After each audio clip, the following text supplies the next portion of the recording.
So, hello everyone, and a very good evening to all of you, and welcome to this session of all UG entrance exams, CUET and IP MAT के जो भी exams हैं, अब जितने और CLAT हो गया, BBA, BMS, जितने भी UG entrance exam, under graduate entrance exam में इंग्लिश जो पूछी जाती है, उसमें जो वोकैब पोर्शन है वो मैं इस कोर्स में कंप्लीट करने वाली हूँ. And this course is specially for CUET 2022-2023 vocabulary, and this is class 1. My name is Niharika Jehani and this is my channel. You guys can follow and subscribe my channel if you like it. तो चलिए आज की शुरुआत करते हैं vocabulary की इस पहली क्लास से.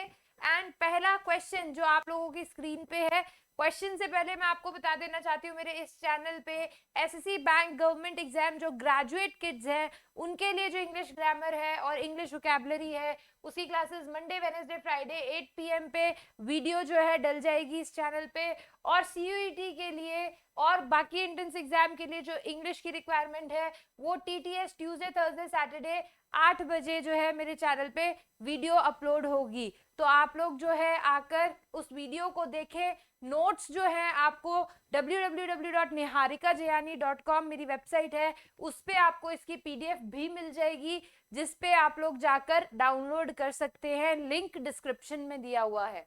तो चलिए स्टार्ट करते हैं. जो पहला क्वेश्चन है, आपको सिनोनिम बताना है गजल का. अब गजल क्या होता है? गजल का मतलब आपको synonym sip, imbibe, starve and release. तो इसके अंदर जो आपका करेक्ट आंसर है वो है इम्बाइब गाइस. इम्बाइब क्यों है? गजल का मतलब क्या होता है? अगर आप बहुत तेजी में कोई चीज खाते हैं या बहुत भूख लगी होती है हमें, या कोई ग्रीडी इंसान होता है जो फटाफट खाना खाने लग जाता है, बहुत क्विकली खाना खाता है, उसको हम बोलते हैं गजल करना. और सिप का मतलब क्या होता है? सिप का मतलब होता है बहुत आराम से आप उस चीज को खा रहे हैं, स्लोली आप ले रहे हैं, तो उसको बोलते हैं सिप करना. ठीक है, तो गजल का जो सिनोनिम है वो है इम्बाइब. इम्बाइब का मतलब क्या होता है? किसी को बहुत भूख लगी है या वो बहुत जल्दी किसी चीज को खा रहा है, उसको बोलेंगे सो ईट हंग्रीली और greedily, to drink quickly, eagerly और यूजुअली इन लार्ज अमाउंट, जल्दी में खा गए जैसे बच्चे खाते हैं, है ना.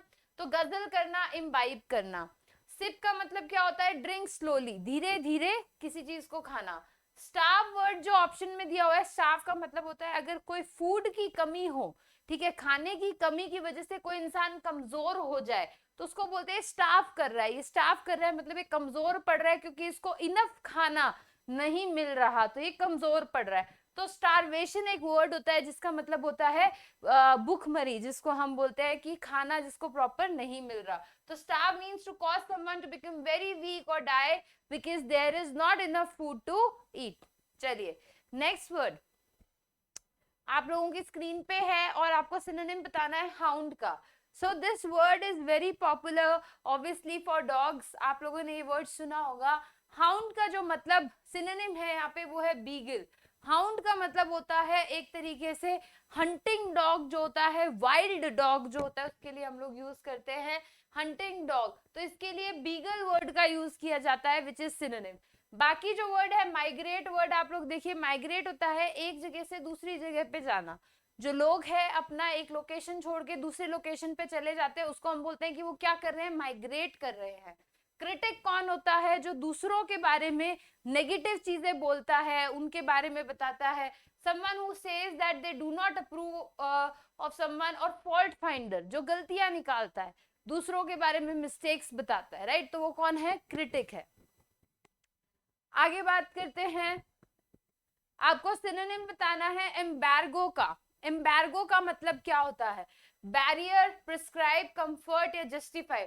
इसका सिनोनिम होता है बैरियर. एम्बार्गो एक तरीके से लीगली किसी चीज को जो है बैन करना, कोई एक्शन है या कोई प्रोसेस है जिसको बैन कर दिया जाए, उसको बोलते हैं एम्बार्गो, बैन करने को. तो बैरियर इसका सिनोनिम है. ऑफिशियल बैन ऑन ट्रेड और अदर कमर्शियल एक्टिविटी. कोई कमर्शियल एक्टिविटी है, कोई एक्शन है, कोई प्रोसेस है जिसपे ऑफिशियली रोक लगा दी जाए, बैन लगा दिया जाए, उसको बोलेंगे एम्बार्गो. ठीक है, this particular item is embargoed by the government, यानी कि वो क्या है, उस पे बैन लगा दिया गया है. प्रिस्क्राइब करना क्या होता है? ले डाउन, डिटरमाइन करना, किसी चीज को स्पेसिफाई करना। जैसे डॉक्टर ने मेडिसिन प्रिस्क्राइब की है, मतलब स्पेसिफाई की है कि आप ये ले लो। तो प्रिस्क्राइब का मतलब होता है कंफर्ट और जस्टिफाई, आई थिंक सबको आते होंगे। आगे बात करते हैं एंटोनिम। एंटोनिम मतलब ऑपोजिट मीनिंग बताना है। स्विंडल का, स्विंडल का ऑपोजिट मीनिंग, 4 ऑप्शन है, इंसर्ट, ड्यूप, एम्पल, ऑनेस्टी। तो करेक्ट आंसर है ऑनेस्टी, ठीक है। स्विंडल का मतलब होता है ड्यूप करना, ड्यूप करना मतलब धोखा देना, ठीक है। ये इसका सिनोनिम है। आपको बताना था एंटोनिम कि मैम एंटोनिम मतलब ऑपोजिट मीनिंग का। तो ऑनेस्टी कौन होता है? जो काफी ज्यादा ट्रस्ट वर्दी है, जिसपे ट्रस्ट किया जा सकता है, ये क्या है? ट्रस्ट वर्दी। और ड्यूप कौन होता है? स्विंडल, यानी कि जो चीट करता है, जो डिसीव करता है, ठीक है, धोखा देता है, वो होता है स्विंडल करना। तो ड्यूप इसका सिनोनिम है। एंटोनिम पूछा है मतलब ऑनेस्टी। एम्पल का मतलब क्या होता है? एम्पल का मतलब होता है मोर देन रिक्वायर्ड, बहुत ज्यादा होना, कोई चीज बहुत ज्यादा क्वांटिटी में होना, मोर देन रिक्वायर्ड, उसको हम बोलेंगे एम्पल, ठीक है। तो आई थिंक सबको क्लियर है। स्विंडल मतलब फ्रॉडेंट एक्शन, फ्रॉड, ड्यूप, ठीक है, उसको बोलेंगे। ऑनेस्टी इसका एंटोनिम हो जाएगा, मतलब जो ट्रस्टवर्दी है, जिसमें विश्वास किया जा सकता है। इंसर्ट किसी चीज को डालना। एंड एम्पल मतलब इनफ, सफिशिएंट, काफी होना कोई चीज, ठीक है, इवन जरूरत से ज्यादा ही होना। एम्पल मतलब अबंडेंट होना, ज्यादा होना, इनफ, सफिशिएंट क्वांटिटी होना। नेक्स्ट आपको एंटोनिम बताना है विस्टा का। तो विस्टा का confront, counter, blindness and outlook. तो करेक्ट आंसर जो एंटोनिम है वो है ब्लाइंडनेस। विस्टा लाइट को रिप्रेजेंट करता है, किसको रिप्रेजेंट करता है? लाइट को रिप्रेजेंट करता है, लाइट, ब्राइटनेस उसको। तो एंटोनिम क्या हो जाएगा? जो डार्क है, ब्लाइंडनेस जो होती है, तो एक बहुत ही अच्छा व्यू, एक ब्राइटनेस, उसको हम बोलते हैं विस्टा, रिप्रेजेंट्स लाइट। एंटोनिम हो जाएगा ब्लाइंडनेस। कन्फ्रंट क्या होता है? कन्फ्रंट होता है चैलेंज करना किसी को, राइट। सो कन्फ्रंट दिस यानी कि चैलेंज करो, टैकल करना, फेस करना, ठीक है। नेक्स्ट इज काउंटर, यानी कि आउटलाइन करना, किसी चीज को एक तरीके से शेप देना, आउटलाइन करना, बताना, कि एक स्ट्रक्चर प्रोवाइड करना, उसको ऑर्गेनाइज करना, उसको बोलते हैं काउंटर करना, ठीक है। कन्फ्रंट करना मतलब चैलेंज करना। नेक्स्ट आउटलुक, किसी का व्यू पॉइंट, आउटलुक, मेरा आउटलुक ये है, उसका आउटलुक ये है, मतलब आप बता रहे हो उसके नजरिए से, उसके पॉइंट ऑफ व्यू से, तो नजरिया जो है उसको हम आउटलुक बोलते हैं। तो विस्टा मतलब लाइट, एंटोनिम हो गया ब्लाइंडनेस। नेक्स्ट है एंटोनिम आपको बताना है टेम्पेस्चुअस का, ठीक है। टेम्पेस्चुअस का एंटोनिम बताना है स्ट्रेस, टॉयल, काम, एग्जामिन। आप साथ साथ में कमेंट्स में आंसर कीजिएगा। क्वेश्चन करा रही हूँ, खुद से भी ट्राई करो कि मुझे आता है कि नहीं आता, कितने वर्ड्स आते हैं। यहाँ पे क्वेश्चन है क्या, वर्ड और भी हैं। तो टेम्पेस्चुअस का जो एंटोनिम है वो है काम। देखिए टेम्प्ट वर्ड जो है, टेम्प, ठीक है, टेम्प वर्ड टेम्पर से आता है। टेम्पर का मतलब क्या होता है? गुस्सा, जो अग्रेसिव है, ठीक है, जो बहुत ज्यादा गुस्सेलू है, अग्रेसिव है, तो वो टेम्पर बोलते हैं ना, इसका टेम्पर बहुत हाई है, मतलब the person is aggressive, the person gets angry on small things, right. तो उसको हम बोलेंगे टेम्प। तो टेम्पेस्चुअस मतलब जो बहुत ज्यादा गुस्से में रहता है, लड़ाई में रहता है। एंटोनिम क्या हो जाएगा? जो शांत है, काम है, पोलाइट है, हम्बल है, जो आराम से बात करता है। तो यहाँ पे टेम्पेस्चुअस मींस टर्बुलेंट, बोलते हैं ना एरोप्लेन में टर्बुलेंट आगे मतलब डिस्टर्बेंस है बहुत ज्यादा। स्टॉर्मी, वाइल्ड, जो काफी वाइल्ड है, जो काफी गुस्से वाला है। इंसान की बात करोगे तो गुस्से वाला, कोई चीज की बात करोगे तो डिस्टर्बेंस, नॉइजी, वाइल्ड, ठीक है। काम क्या हो गया? जो शांत प्रवृत्ति का है। स्ट्रेस, जो हम टेंशन लेते हैं, जो प्रेशर हम लोग लेते हैं, ठीक है। टॉयल मतलब हार्डवर्क करना, ठीक है, जो कोई इंसान बहुत ज्यादा मेहनत कर रहा है तो उसकी मेहनत के लिए हम वर्ड यूज करते हैं टॉयल, TOIL। ये वर्ड भी इंपॉर्टेंट है, ठीक है। चलिए अब आप लोगों को इडियम्स एंड फ्रेजेस रीड करने हैं। पहला इडियम है whoop it up. Whoop it up का मतलब क्या होता है? वुप इट अप का मतलब होता है enjoying in a noisy way, usually in a group। वुप it up means आप पूरे ग्रुप में बहुत खुश होकर एंजॉय कर रहे हैं, उसको बोलते हैं the person is whooped up, यानी कि the person is very excited, ठीक है, the person is enjoying his moment. तो enjoying in a noisy way, usually ना ग्रुप सेलिब्रेट करना, एंजॉय करना खुद को, वूप इट अप. ठीक है, चलिए नेक्स्ट है with a vengeance. With a vengeance, with a vengeance, emphasize करना किसी चीज को. ठीक है, use to emphasize to degree to which something occurs. किसी चीज के ऊपर फोकस डालना, उसको बोलते हैं with a vengeance. with a vengeance मतलब एक फोकस के साथ किसी के ऊपर आप ऐसे बोलते हैं ना, लाइट डाल रहे हो, emphasize कर रहे हो, उस पर जोर डाल रहे हो. तो with a vengeance मतलब उसको फोकस करते हुए. To emphasize the degree to which something occurs or is true vigorously with great force, कोई चीज को करना. Next, up against the wall. Up against the wall. So obviously in an inextricable situation, यानी कि in a very difficult situation. Up against the wall, the person is up against the wall मतलब वो बहुत ही बुरी situation के अंदर है. Inextricable situation का मतलब होता है serious difficulties, बहुत ज्यादा मुश्किल में होना. ठीक है, up against the wall. Next है reap the whirlwind. Reap the whirlwind.